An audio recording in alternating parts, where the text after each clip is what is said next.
সন্ধ্যাবাবু, অভিষেক বন্দ্যোপাধ্যায় তিনি আজকে দাবি করছেন যে কেন্দ্রীয় স্বরাষ্ট্রমন্ত্রী এবং আইবি ডিরেক্টর কেন এখনো পদত্যাগ করবেন না কয়েলগাঁওয়ের। কে হরিদাস পাল উনি?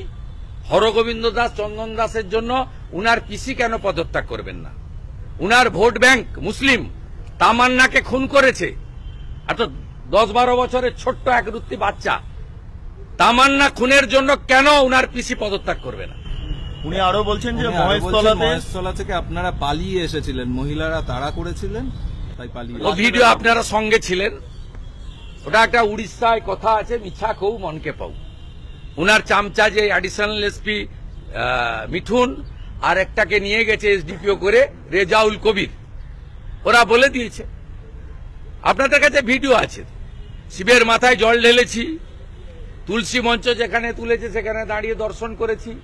এক জায়গায় 8টা মেয়েকে দিয়ে গুতগুতি করছিল, বাইরে থেকে প্রণাম করেছি, ঝামেলা নাই। যে আপনার তো আমার উইটনেস। 3 জন আহতর বাড়িতে গেছি। এত ব্যাখ্যা ওকে দেবো কেন? কে হরিদাস পাল? নন্দীগ্রাম নাম থাকলে ওর পিসি দিদি থেকে দিদিমা হতো, জীবনে মুখ্যমন্ত্রী হতো না।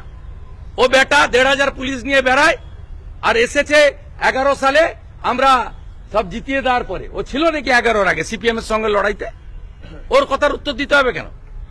ও যার আলোকে আলোকিত, ওর পিসি মমতা ব্যানার্জিকে আমি হারিয়েছি। উত্তর দিলে চলে যান, দীঘাতে জগিং করতে গেছে, ওর কাছে থেকে প্রশ্ন করুন, তার উত্তর আমার কাছে।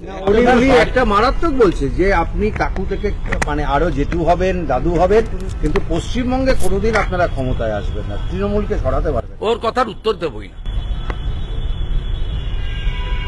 ও বিনয় মিশ্রর মতো এনআরআই করে রাখুক, কোথায় যাবে দেখবে এপ্রিল মাসের পরে। 2026-এর 2026-এর পরে ওকে ওর যেরকম টাকা তোলার মেন কালো হাত বিনয় মিশ্র পালিয়েছে ভানুয়াতিতে, ও ঠিক করে রাখুক কোন রাস্তা দিয়ে পালাবে। চ্যালেঞ্জ দিয়েছে যে লোকসভা ভোটে আরো বেশি ভোটে আমি জিতবো, সামনের বার লোকসভা নির্বাচনে আরো বেশি ভোটে আমি। আগে কোর্ট সামলা, অভিজিৎ দাস ববি হাইকোর্ট করেছে, ওটা সামলা।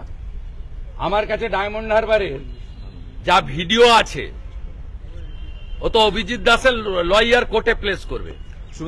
আমি 500 বুথের ভিডিও দিয়ে দেবো, আমার কাছে আছে।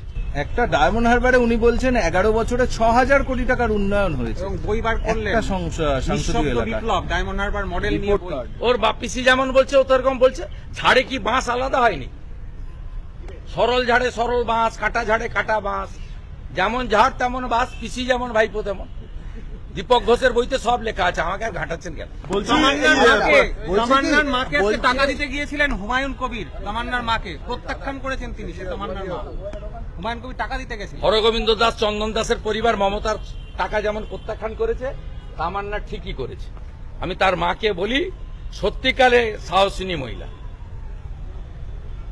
বেগম রোকেয়ার মতো এইরকম মহিলা আছে, এদের দরকার আছে। বলছি আপনার নাম ধরে বলেছে শুভেন্দু অধিকারী আসার পর বিজেপি আর জিততে পারছে না।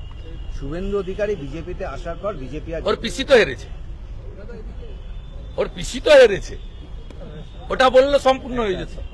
দাদা বলছি, মুখ্যমন্ত্রী দীঘায় যাচ্ছিলেন, নেমে পড়লেন কাঁথি সেন্ট্রাল বাস স্ট্যান্ডে, গিয়ে 50 মিটার হেঁটে মানুষের সঙ্গে জনসংযোগ করলেন। ও যত করবে আমার ভোট তত বাড়বে। ও বিধানসভায় কাঁথিতে গেছিল, অরূপ দাস জিতেছে, কোথায় হেঁটেছিল তো। আর লোকসভায় গিয়ে আমার বাড়ির পাশ দিয়ে হেঁটেছিল, আমার ভাই জিতেছে 50,000 ভোট। ওকে বলবো হাটবারে যেতে, প্লাস্টার না বাঁধে এমনি যেতে, হুইল চেয়ারে যাবেন না। বলছি একটা বিষয় বলবেন, যে প্রসাদ এবং মহাপ্রসাদ এই দুটোর নিয়ে একটা পার্থক্য দেখা যাচ্ছে। আপনি মহাপ্রসাদ বিতরণ করবেন আর এরা প্রসাদ বিতরণ করছেন। কোনটা প্রসাদ? এটা মিষ্টি, গজা পেড়া মিষ্টি, এটা হালাল খাওয়ার, কোন হিন্দু খাবেন না। শামসুজ্জামান বলেছে মুর্শিদাবাদের রানীনগরে যে আমার মিষ্টি দোকানে হালাল হয়। আমরা হালাল খাওয়ার খাই না, আমরা ঝটকা খাওয়ার খাই। চলো।